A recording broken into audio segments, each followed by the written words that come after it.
Hiya, I'm Ian from LRCC. You know, I think this world is totally amazing.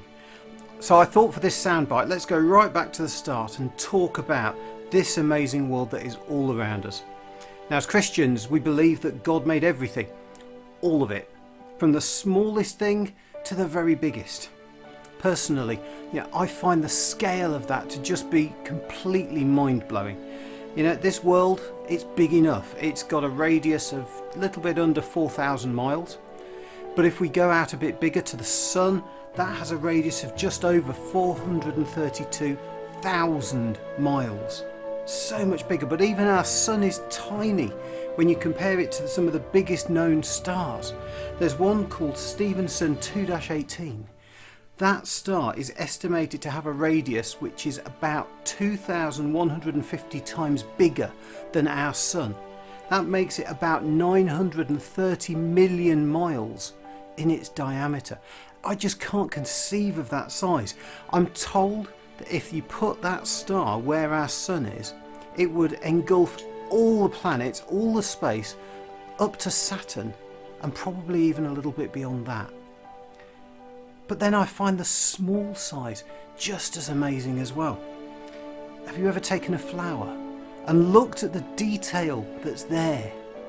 Or maybe you've ever had a chance to use a microscope and you've seen even more detail. You know, the closer you go, the more you see. The detail just keeps going. It's amazing.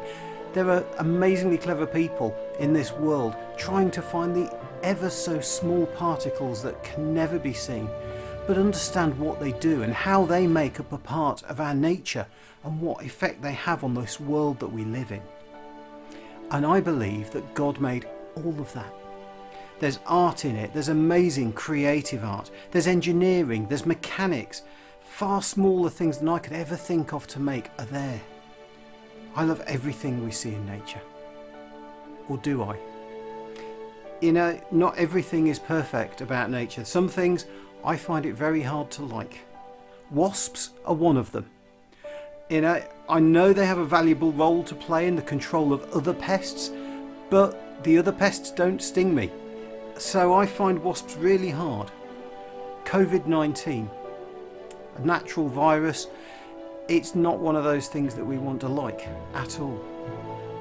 But if I'm to claim that God made everything, then I have to also claim that God made the wasps and made the viruses. Now in the Bible, we're told that as soon as humans started to turn away from God, turn away from the way that God asked them to live, then that's when things started to break down in this world. Our lives are not straightforward and they're not easy. At times they're really, really hard and a real struggle. So it's a big question to ask, why does God allow that to happen? We'd love for you to get in touch so we could explore those sorts of questions together. The amazing news of Christianity is that Jesus came to start fixing the things that were broken, to fix the relationship between us and God. The Bible says that one day everything in all of creation is going to be restored. Until then, God will help us, comfort us, encourage us. And it's when we look around and see this amazing world that we can often feel closer to Him, the Creator of it all.